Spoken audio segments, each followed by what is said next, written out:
everyone. Hope you're doing really well. Kat here, your favorite ginger bibliophile. And I've even got a little co-host who's making this sad pouty face. It's her nap time. So it's that time of year again. We're at the end of the year. It's time for all our favorites, how our year went, the worst books, the best books, just all that stuff. And I want to end on a high note, so we're going to get the bad stuff out of the way today and tell you what books you should maybe avoid. Now, most of these are Kindles. A couple of them I owned, but I've already unhauled some of them.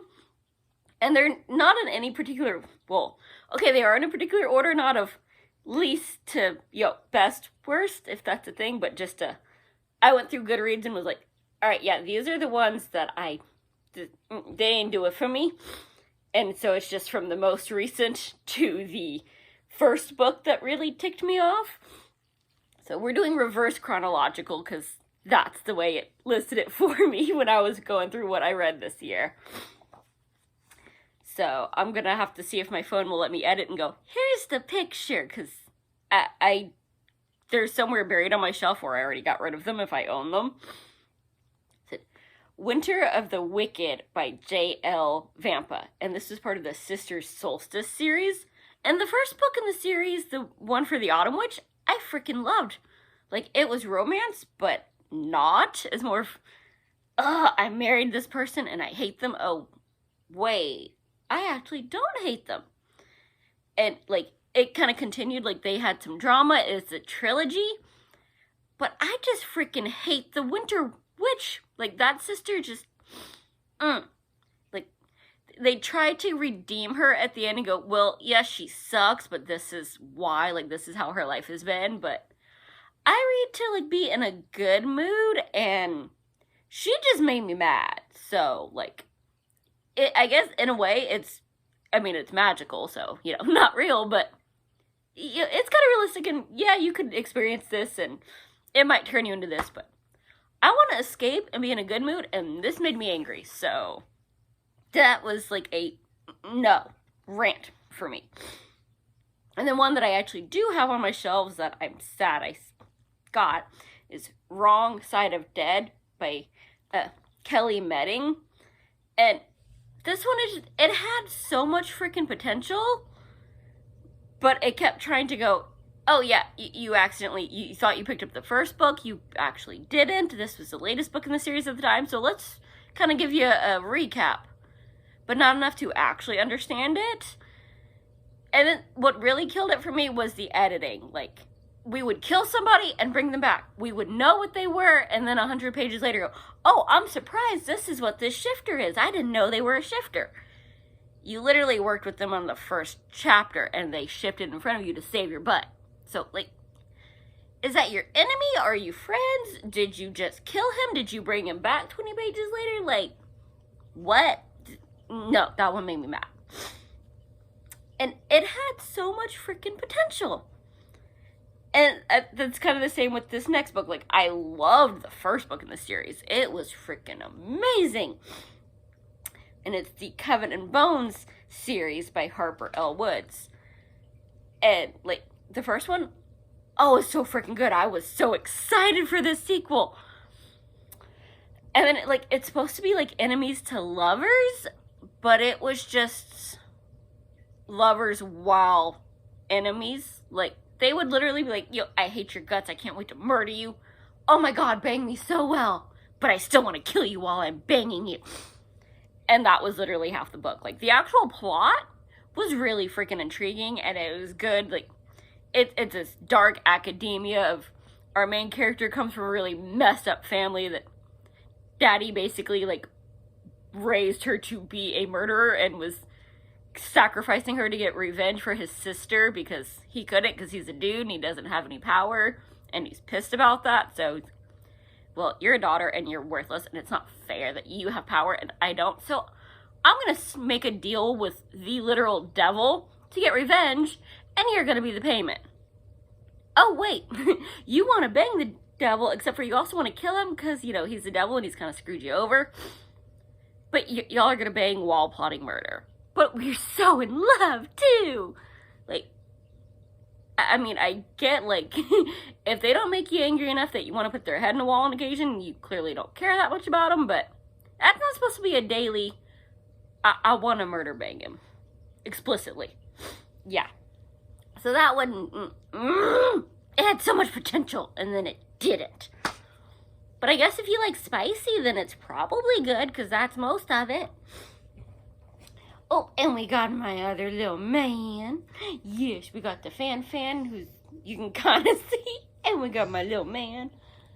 She's just mad, and she don't even know why. And then there was Vampire in Moscow by Richard Henrich.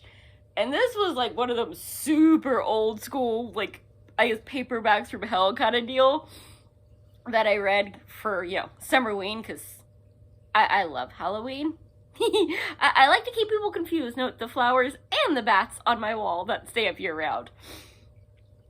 And this was, like, it had a lot of potential. Again, the premise was cool, but it was way too slow moving, like, old school for me. Like, there wasn't enough vampire. It was more of, commentary on old school Russia. So, I guess if you're a history buff, this is probably freaking perfect for you. This does not work for my, like, excitable, I want vampires and murder and creepiness. Like, that's what I go for. Like, vampires are my freaking thing. And there wasn't enough vampire for a novel that has vampire in the title. So, that's a letdown. And that's kind of how I feel about this next book that also sent me on a rant, and I can't show it to you because I already passed it on to a coworker. Oh, I gave him full warning that, like, this book ticked me the heck off. Like, I DNF'd it. I tried it again. I should have left it at DNF. And he likes it, kind of. It's Atlantis Gods by David Gibbons. It's the 6th book in the Jack Howard series. I'm like, it's Atlantis! This is gonna be freaking awesome! That's, like, one of my favorite myths. Yeah, there's not much Atlantis in this. It's mostly, like, history of Nazis and making up some stuff like, we snuck in on this meeting and we know word for word what happened. And, like, this is what's up, and the Nazis are actually from Atlantis and they're trying to prove it, and that's why they're, like, so superior in their heads, because they're Atlanteans, and Atlanteans are supposed to be badass. And here's this, like, super Nazi weapon that we don't know about, but we know about, but we're trying to find. And yeah, it's just like 400 pages of, like, Nazi history, with the first and last 30 pages are really good, and they're actually Atlantis in action, and the rest not so much. Yeah, that was disappointing. And I thought it was going to be like, hey, here's somebody else who can fill in between James Rollins novels. And no, not at all. And this one was really disappointing because it was by one of, like, my favorite authors. Like, if y'all been following me, y'all know who my horror, like, go-to is. Dean Koontz. Like, that's the man right there. And then I read Fear Nothing, and I definitely did not fear this one.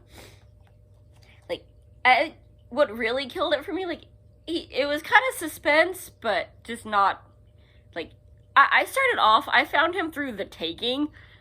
Like, that novel is freaking terrifying, especially reading it, like, in the semi-darkness, when you're, like, living alone, like, and you're young. Oh my god, that is scary. They build that up.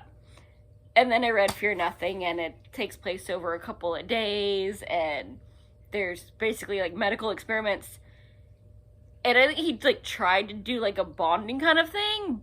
He was like, this is my bro, but it just felt like, yeah, your best friend is actually kind of a douche that's just insulting you, and y'all are just trying to show off that, hey, y'all live on the coast, y'all are surfers, look at all this surfing terminology that we know. For, like, 3 chapters right in the middle of the book. Like, what? I don't care, this makes no sense, and that's your best friend? He's just telling you that you're stupid and you don't know how to live your life. And you're doing it wrong, and what the heck? Like, oh yeah, and then we'll go back to this, and it kind of left off as, like, we're going to turn this into a series. And he might have, I hope not, because it definitely left off and, like, we didn't really solve the problem, we just know what it is. And yeah, it did not live up. Like, I was not having a good Dean Koontz year this year. Like, some of them were really good, some were okay, and some kind of like this ticked me off. And then another one that I thought this book was going to be freaking hilarious. I mean, the title is Demons Are Dicks. It's by Evan Ronan. Like, that sounds like, this should be a good freaking time. There's going to be supernatural, and there's going to be attitude, and the demons might be, but the main character definitely was. He was just, like, the whole thing was, we're trying to see how many people we can offend. Like, it doesn't matter what side of the aisle you're on for religion, politics, like, none of that. Like, he's gonna trash you regardless, like, trying to be edgy. Like, the main character even trashed himself, but didn't figure it out, because he was dogging on meatheads when his whole personality is, I'm a big badass meathead, I can lift all this, and I'm this fast, and I work out this often. But people who live in the gym suck, especially because they're not as good as I am. But, like, yeah, but totally, like, I could see him telling people that he's an alpha male. Like, that's what that main character was. And it was all told through his point of view. So, yeah, I guess if you call yourself an alpha male, if you can actually read, you'd probably love this book. Because, like, the guy's you. Except for he gets to fight demons instead of, humans. But me, if I'd paid for that book, I'd been ticked off. As it is, I'm ticked off that I wasted some time on Kindle Unlimited when I could have been reading something better. And then Night of the Purple Moon by Scott Kramer. This one, it was bad marketing, because I got this from, like, Robbins Reads was like, hey, this book is free today. And sold it as, like, it sounded like the funniest freaking thing ever. Like, some alien virus has, like, attacked the world, and it attacks the sex hormone. So once you hit puberty and start getting all those urges, you die.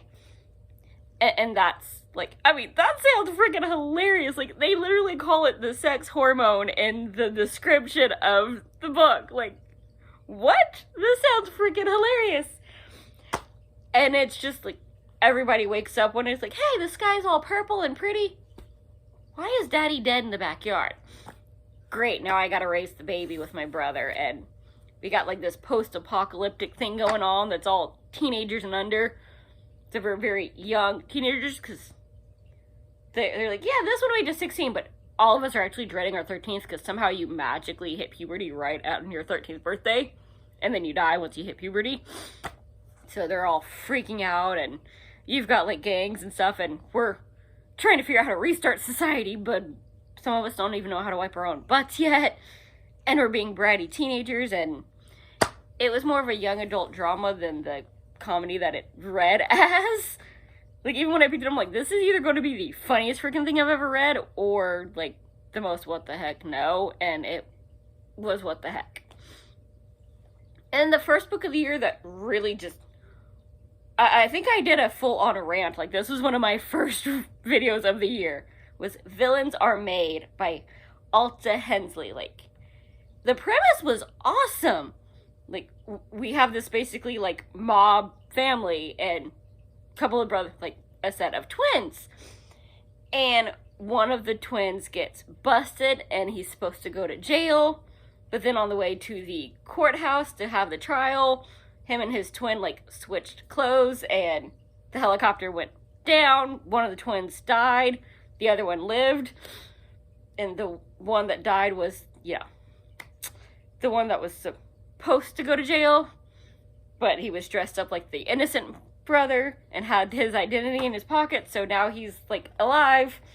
And we find out that the one that got busted because, his wife wanted a divorce because she's gold-digging trash and didn't like that she got called out for being a gold digger. She's like, well, I just want a divorce after I got his money, but I didn't want to have to, like, get off because I know all the secrets because I knew what y'all were when I married into this family. Like, that was the whole thing of, hey, you have power and money, I want to marry you. Oh, wait, now that I know where the bodies are, literally, like, I'm not allowed to leave because then I could testify and I won't get y'all's money anymore. This is BS. I'm setting you up. And then got found out that, she set him up So she's like ticked off that she got busted. And the rest of the book is, well, hey, this is actually my brother's wife that thinks she's my wife. But, you know, she's the reason that, like, we were on that helicopter and he died, so I'm mad at her. So I'm gonna spank her as punishment. And, oh my god, that's the worst thing ever that could ever happen to someone. Have you ever been spanked? Really? Like, they act like they're going to, like, do it and be spicy? It's not even, like, I would say this is just for, like, the people that like spice, but it's not even that. It's just the, well, there might be at some point, but mostly he spanked me, and I'm gonna complain about it. And I kill people, but I feel so bad. What more thing could I do to somebody other than spank them in privacy? No. Like, dude, she tried to blackmail your whole family because she's a gold-digging trash and she got your brother killed, and you spanked her like a child. Yeah, that's really worth 300 pages. Like, it might have gotten better. Like, I tried to skim a little bit, and it wasn't even worth skimming. It was just making me mad. I just DNF'd that. Like, I think I made it 20% in, and was just, nope. I skimmed to, like, 70, and, like, oh, hey, there's a nice revelation. And now we're back to, oh, no, we're gonna whine and be big freaking babies, and then feel guilty about doing something that wasn't anything. Wah. So I don't know if this eventually got better, or, like, had a cool ending that you're like, I'm really curious, because I think it's the start of a series. But, yeah, that was... So those were my books. You can, you know, maybe they sound like they would work for you, and if they do, awesome. If not, and you were thinking of reading this, because the title and the premise sound really good when you read the synopsis on the back, well, there's your warning. Do with that what you will. And now I need to go through and make my best list, because I've read too many good books this year. Like, I know this video sounds terrible, but I promise I read a lot of really good, like, 3, 4, 5-star books. And there was a lot of them. I can't just say, here's 10. So I'm going to have to break it up among, like, here's my favorite of this genre, my favorite of my other favorite genres. And I promise we're going to end on a good note. And I got an idea for a nice, like, holiday-ish themed video as well. So there will be something to get you in the mood and sweet toothy and happy. And we'll probably get more puppy videos. And I will see you soon. Bye. Happy reading.